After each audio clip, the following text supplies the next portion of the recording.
Hi everyone, welcome to ELI, the place where you get your daily dose of inspiration for entrepreneurship. And today we have with us Mr. Amit Kumar Agarwal, the founder of No Broker, which is the largest real estate platform in India with more than 14 million customers right now. Amit is a graduate of IIT Kanpur and IIM Ahmedabad. He has also worked for companies such as Cognizant, PricewaterhouseCoopers, and Australia New Zealand Bank before starting No Broker in 2014. Now, No Broker is a well-known platform already, and most of you would have either used the platform or would at least know about the platform. What you may not know is the journey that Amit and his team have gone through to build No Broker. In this interview, we will hear from Amit about his journey of entrepreneurship and understand the mindset of an entrepreneur. Hi, Amit. Welcome to ELI. Thank you. Thank you for having me. I would request you to introduce yourself to our audience, please. So I am the co-founder and CEO of No Broker, and No Broker is a 7-year-old platform and a company. And our objective is very, very simple. We, as a consumer ourselves, were fed up of paying high amount of brokerage for a very poor customer service from majority of brokers. So the objective of No Broker is to connect owners and tenants and buyers and sellers directly with each other without any broker in between. Okay. So starting with the first question, why do you think we should eliminate the brokers in this entire process? See, our objective or our philosophy is less about brokers, but more about high brokerage. So we realize that there are some brokers who are really very good, and they really think good about their clients. They think about long term, and such brokers deserve to be in the business, and they have no case to take that business. So those brokers who think about their customers are always going to do well.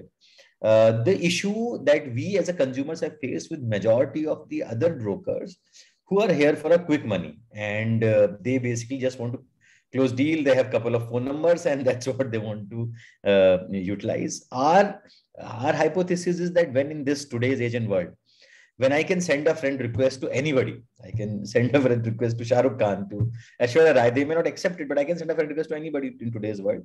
Then why can't a owner connect with a tenant and vice versa? And why can't people close the deal directly with each other?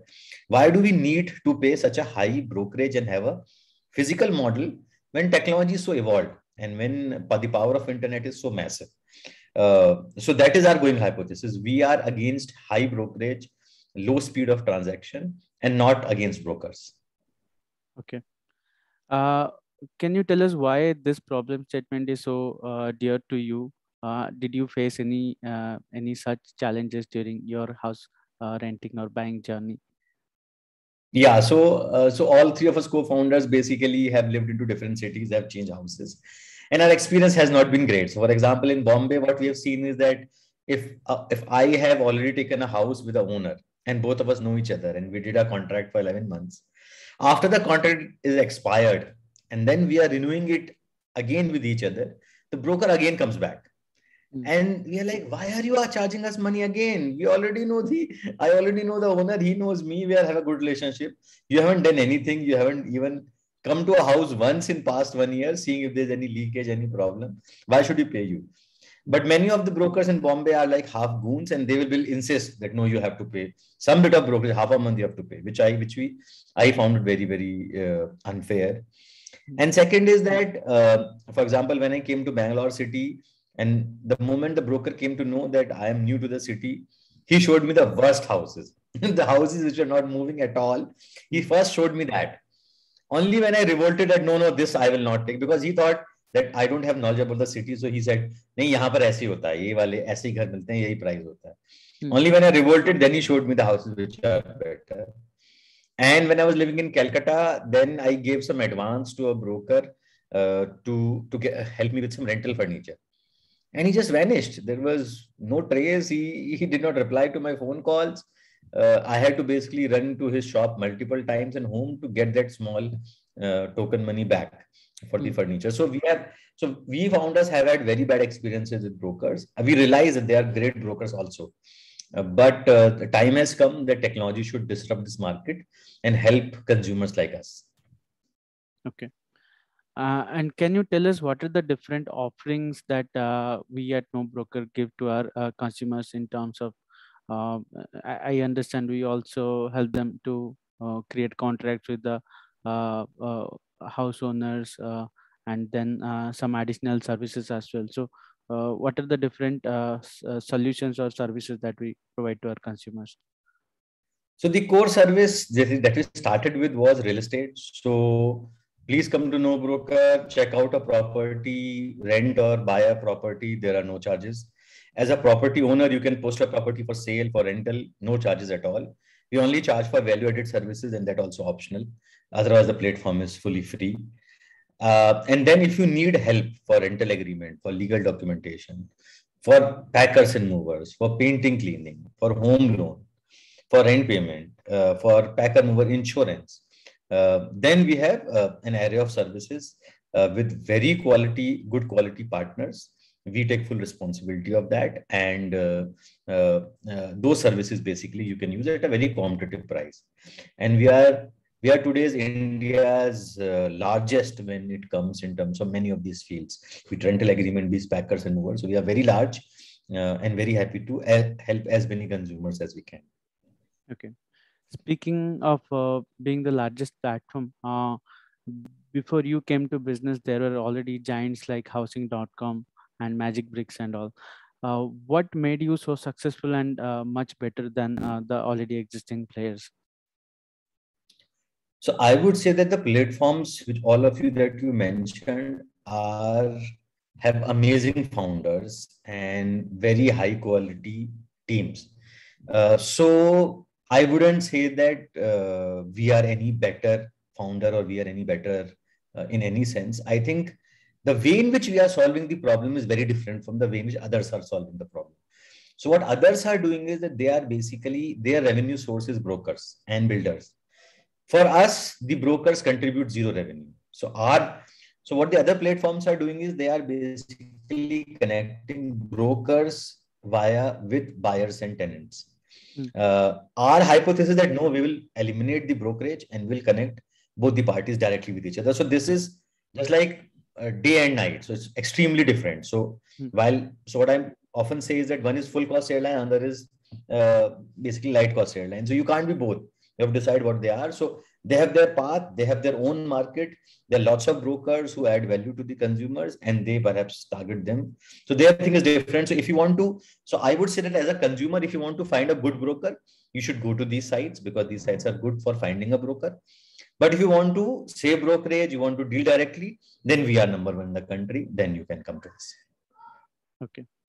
Now we will like to hear about your story and journey from day one to till now.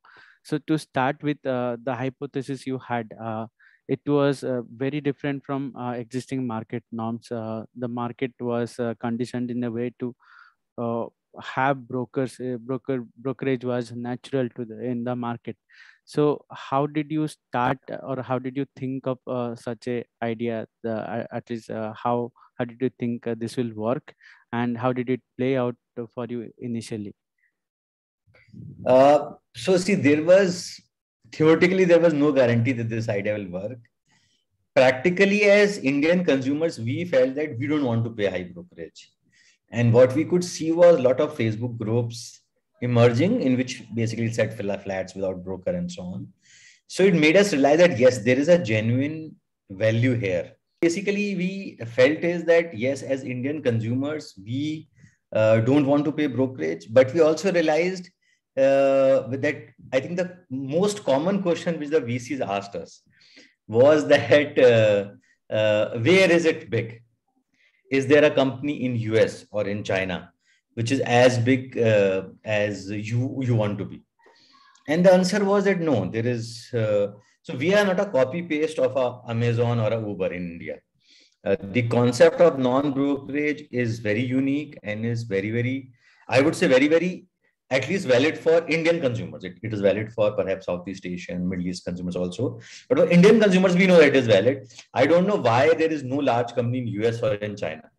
So when we started, our objective was to basically say we want to save brokerage, we want to increase the speed of transactions, and which came from our own consumer mindset. And the challenges which we faced was one, that this field, real estate, is highly funded and highly competitive. So when we approached VCs, the question which most commonly they asked and which they were worried about is that why is it such a concept famous elsewhere? But when you start something, it has to be unique. It is often unique, and it is often solving a problem in a unique way, right? Otherwise, why is it a startup? It is you are just basically doing what somebody else is doing. It's then some me too.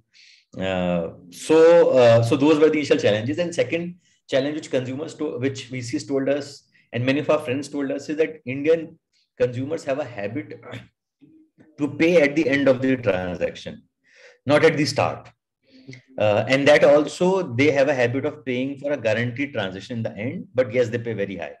Will they be ready to pay a very small amount compared to a brokerage, but upfront without a guarantee of closure? And our hypothesis was that yes, they will. But that was, of course, an unknown thing at that point of time. Okay.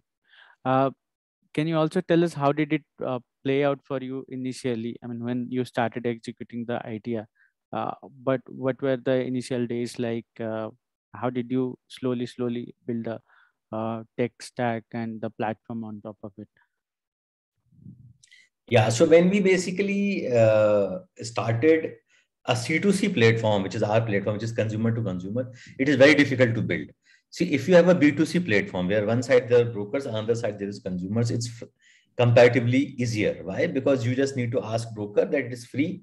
The broker will post a lot of properties. Many of them will be fake, but yes, you can post properties. On the other side, when the consumers are there, you can do some digital marketing and you can get some tenants and buyers. Getting owners is much more difficult. In that case, the issue which basically happens is that when you do C2C, it's much more difficult because you need to get consumers on both sides on the same day at the same moment. And that's tough. And hence it took us many years to basically reach where we are. From the perspective of tech platform, I think the going principle which has always been with us is that we have always felt that we should do things which matter for consumers.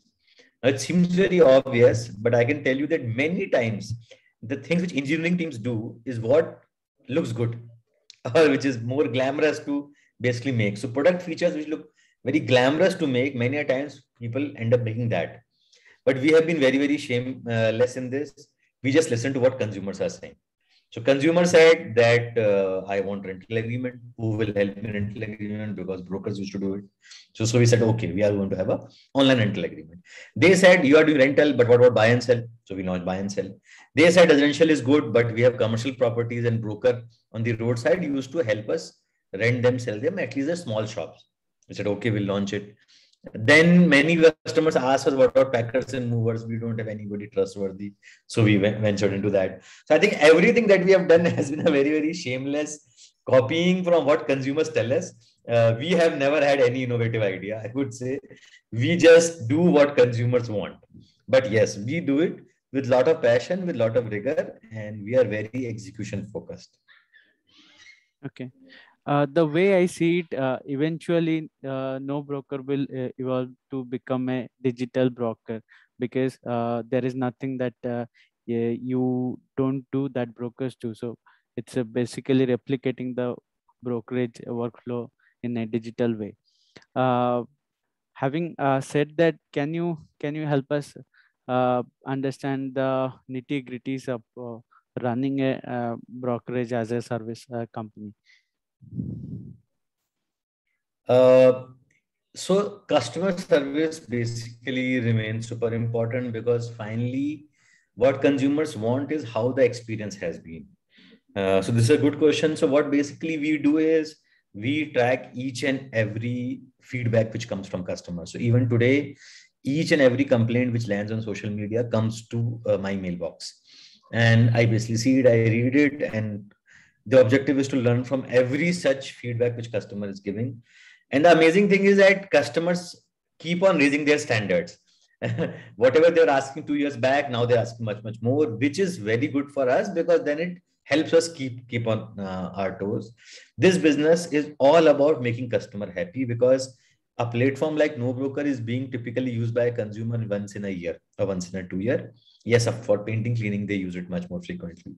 And hence the experience that a customer gets every time he comes from the NoBroker platform has to be superlative. Otherwise, he will not come the next time. And the opposite is also basically true that once customer starts liking your platform, in his mind, that's fixed. And so theoretically, if we remove all our marketing even today, still NoBroker platform will keep on attracting traffic for next few years because these platforms are difficult to build, but once built, then they take a lot of time to decay also because consumers don't leave their annual habits so easily. Okay. Also would like to know what are the different challenges that you face on a day-to-day basis to run the platform? So the challenges are lots of execution challenges, which is basically to make sure that the first challenge that we encounter and we keep on conquering every day is how to basically make sure that the platform becomes bigger and bigger and better. Every time a consumer comes on the platform, how can we make sure that he gets the property or his property gets sold? So we actively track the number of days it used to get sold earlier versus today. How are we improving? If we were earlier renting out a house in 10 days, are we now doing it in 9 days or 8 days? So that is one. The biggest challenge is how do we keep on getting better, at least 1% better than what we were yesterday? So that's one constant challenge that we basically keep for ourselves. Second challenge is that we try to basically keep on conquering is that how do we make sure that everything is done through help of technology? So while real estate has been traditionally a very people-heavy business, we don't have physical people on the ground. And our objective is how can we partner with some of the vendors which requires physical assistance so that we can give the physical convenience to consumers, but how can we make sure that the platforms mainly remains tech driven? We may have phone relationship managers, that's fine, but physical feet on street, how do we minimize so that we can pass that benefit to the consumer? And the third one is to basically keep on executing, keep on becoming bigger and bigger, and not be complacent. Because I think many of the players who were in real estate much before us, there's a chance that once you become successful, you start becoming complacent.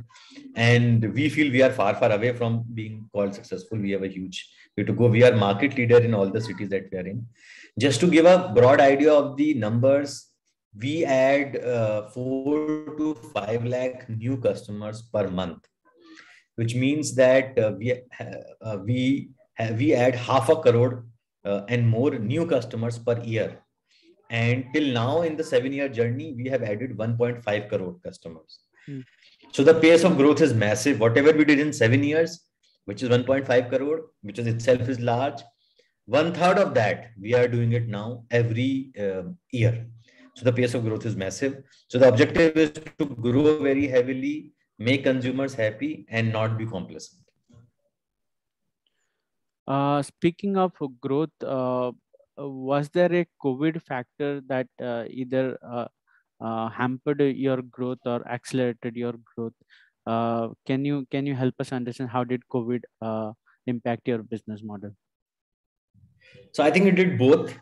Whenever the lockdown came, then of course customers suffered, and the transactions of course went down because customers were not allowed to come out of home. Then how can they finalize houses and how can they do deals?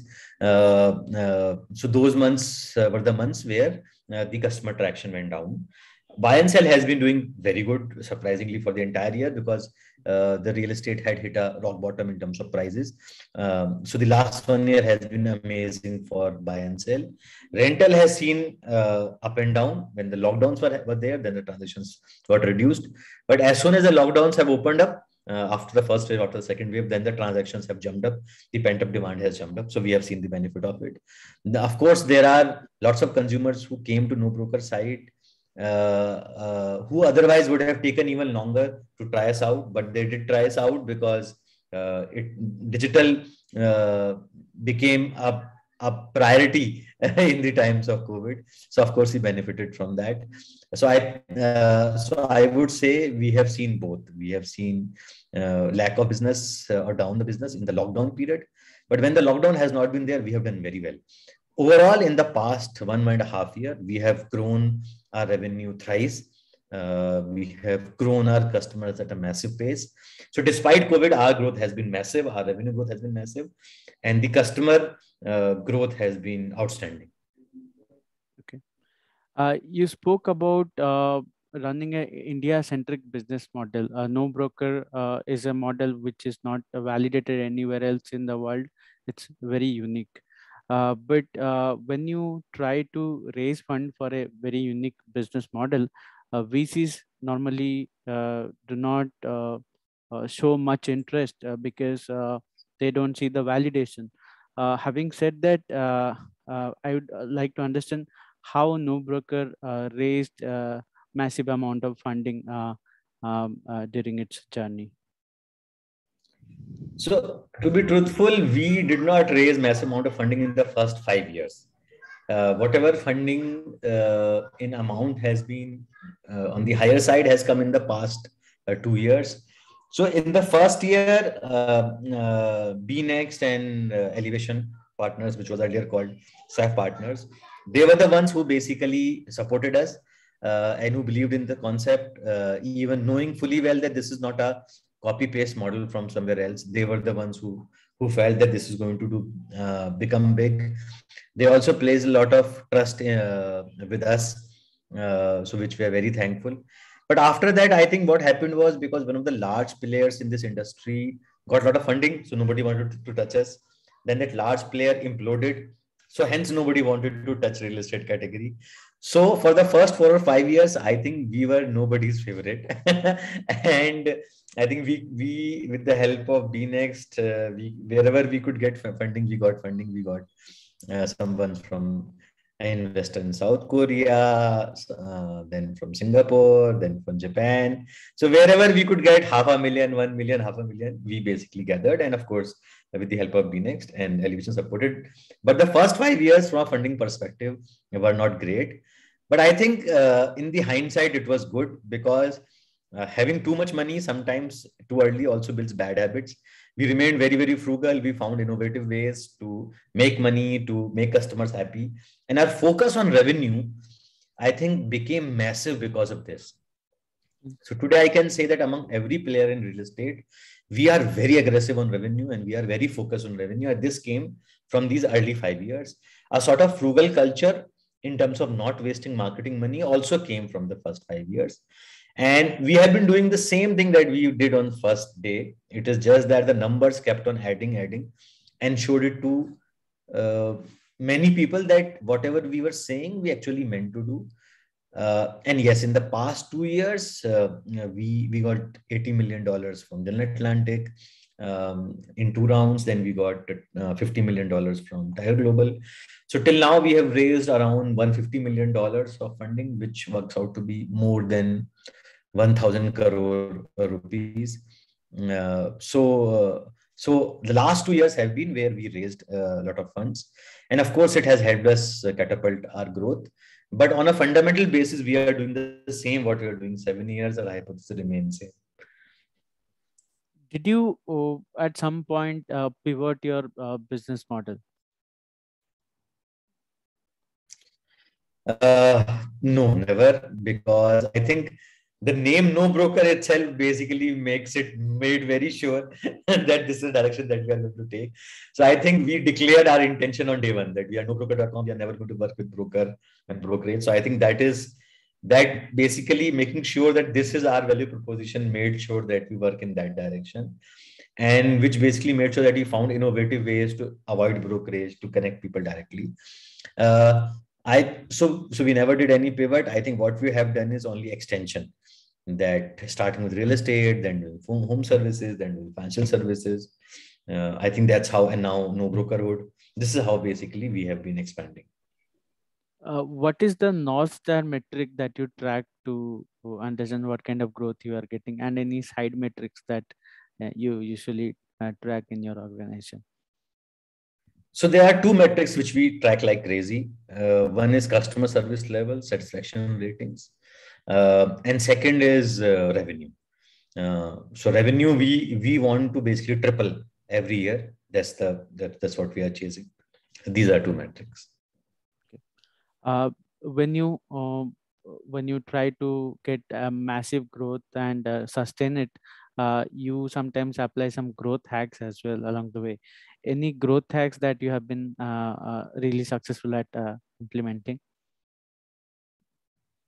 So I think one of the growth hacks which we really love is that earlier 6-7 years back when we had started the company, what we used to do is we used to see that there are lots of to let or to rent physical boards that people keep outside their house. So on the main gate, on the small gate, they will just put a to let board and they will put their phone numbers. And what basically means is that in case you want to rent out that property, you can just give a call at that number. So we understood that this is exactly the kind of consumer who wants to avoid broker. Otherwise, he would have just given that phone number to a broker and asked him to get a tenant. But this guy wants walk-ins. This guy wants passerbys to contact. So this is a very, very valid and relevant customer to us. So what we did in the start was that we founders used to click those photos and used to come back to the office and ask the customer care person to call and tell the owner that why don't you list on our site. So we used to do that. Then we realized as we became bigger that this needs to be institutionalized.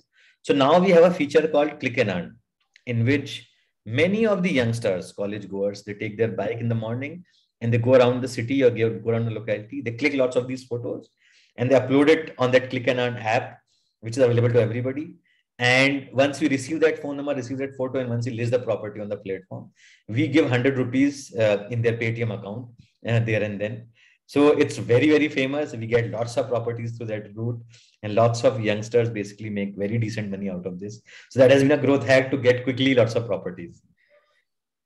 That is very interesting and one of the most unique growth hacks that I have ever heard. Coming to the second part where we will try to cover the personal side of an entrepreneur. Tell us, how do you manage work-life balance? Because sometimes entrepreneurship can be too stressful, and being consistent remains a challenge. But if you lose the focus, the business may also suffer. How do you manage? So I would say there is no demarcation between work and life for me. I think everything is intermingled because I keep on thinking about both the things, one after each other simultaneously across the day. So on a Sunday or a weekend like today, after I do this podcast, then if I get some idea or I have some question, then I will talk with somebody and then I'll spend time with family and vice versa. So I think what I have personally, earlier there used to be when I used to work in PwC or ANZ, there's a very clear distinction between work and life. But I think now because I enjoy the work so much that I would say that everything is mixed. And I enjoy it that way. Does it feel stressful? Not that much, I would say. And the main reason is that a team is extremely good. So the people who work with me, who work with me directly, indirectly, they're extremely good. They're very passionate. And I would say from that perspective, I have almost nothing to do because they have taken all the work from me. I just try to think very hard if there is something that I can add value and tell them. Otherwise, I would say that our team is so fabulous that I'm blessed to have at least 20 more co-founders in my team who think with the same passion like me. Speaking of team, tell us, how did you find your teammates, and more importantly, how did you ensure that they work alongside each other as a team?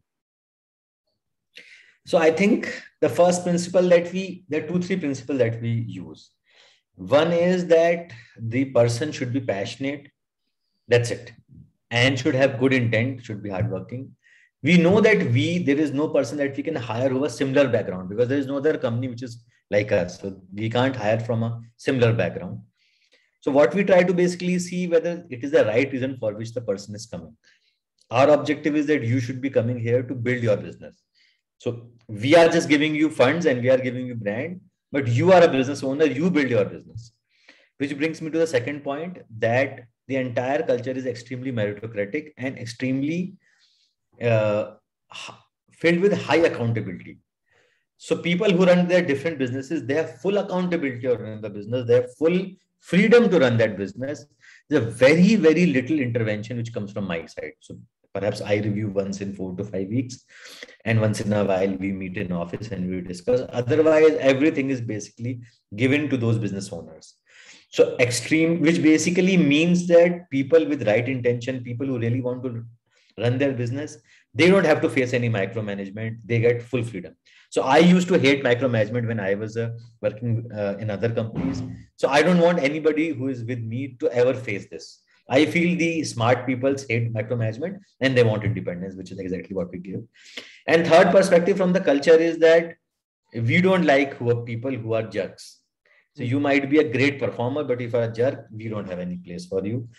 Everybody who is in No Broker, all the leadership team are not only great performers, aggressive in the mind, but also great human beings. People whom you would want to take your family to dinner with. So the third thing is that the culture should be of the people who are there. They should be fundamentally very, very, I would say, cooperative, collaborative, have the intention of increasing no broker share price, increasing no broker customer satisfaction rating. There is no place for silos or for fiefdoms. And that's a culture that we actively encourage. A big part of entrepreneur's life is making decision, and that too, as a CEO, you have to make decisions every day. Can you tell us what is the process of decision making that you follow while making tough decisions? So see, what I have basically observed is that being analytical, rational as much as you can helps. So many a times when the issue is very muddled in terms of too many dimensions, too many considerations, what I have often found is just putting yourself out, taking out yourself out of that situation and looking at it very, very rationally, and also trying to think from the perspective of the other people helps. So one is this. Second is that I've often found that you should trust your team, because many a times we as founders, we have this tendency to think that we know what is right because we have been running the business for long. But I have realized that the team, because the team is more in touch with customers at a more higher frequency than we are. So we should surely have our intuition, should have our decisions, but the component of team's feedback should be higher than what it was earlier. And third is when data is less, then I think some bit of intuition with the help of feedback from team basically works. And you should, like Bezos says, that while decisioning, you should think whether it's a one door decision or two door decision, which basically means it's a reversible decision or irreversible decision. If it's a reversible decision, then perhaps it's okay to take some risk, do some pilot, and then come back. Only when it is irreversible, then much more thought needs to be seen. And the fourth one is that be extremely fair to people. If somebody is not good, it's always makes sense to just tell him on the face, be very, very frank. So more transparent you are, more honest you are, more efficient the system is. Okay. Any failures that you have gone through as an entrepreneur? So thankfully, as an entrepreneur, not any big failure till now. I think, yes, there has been mistakes in terms of either hiring some people who did not work out well. There have been pilots which did not succeed. But I think that's the part and parcel of any entrepreneur journey. In fact, the other way could also be seen, that if your experiments haven't, if no experiment of yours has failed, then perhaps you are being too conservative in experimenting. If everybody that you hired has turned out to be great, then perhaps your standard is low. So I think small learnings all the way, which has made us better than what we were 1 day back, 2 day back, and so on. What did you say is the definition of entrepreneurship? How would you define the term entrepreneur? I would say calculated risk taker. That's how we'll define an entrepreneur. Many a times people feel entrepreneur is a very high risk taking individual with crazy innovative ideas. That is not true. So I have met a lot of entrepreneurs. Entrepreneurs sometimes are very conservative. So they are not gamblers. That's the difference between entrepreneurs and many others. So entrepreneurs, they think about their idea. Yes, they have a risk-taking ability. Yes, they bet on new ideas, but they listen to consumers. They are not arrogant. They change their stance, and they are very calculated risk takers. They are not gamblers. So that's how I will define entrepreneur. Okay. Coming to the last question, final question. Tell us about the different lessons that you have learned as an entrepreneur, which we can take away and apply to our ventures and our initiatives. So I would say the first one is perseverance. Many a times things that you would want will not come easily. So what basically is required is to just keep on trying, keep on listening to what the market is saying, and keep on changing your approach if required. But a lot of perseverance is required. Not giving up easily is, of course, important, along with not being too arrogant about it. And the second thing which I would say is that to try to be more emotionally stable. So what I have, when in my first year of entrepreneurship, I used to get happy very soon. I used to get sad very soon. But I think that vibration in terms of feelings have settled down over years, because I've realized that that you can only control the controllables. You can only focus on an input metrics, and then the output metrics sooner or later hopefully will work out. So I think these are the two main lessons. Keep on trying, and there's no point being very emotionally on a high or low. It makes sense to look at the problem very analytically. In fact, I would say that if as an entrepreneur, if you are in a lot of trouble, or if suppose your venture is not working, you are not getting funds, or your customers are not supporting you or coming to you, then I think the trump card is that be very rational. Look at it from a distance, see what is missing, assume that you are somebody else, and then look at a business very rationally. I think that generally helps. Thanks for sharing your valuable lessons, and I would say it was an absolute pleasure to host you here at ELI. Thanks for your time, Amit, and our best wishes for No Broker.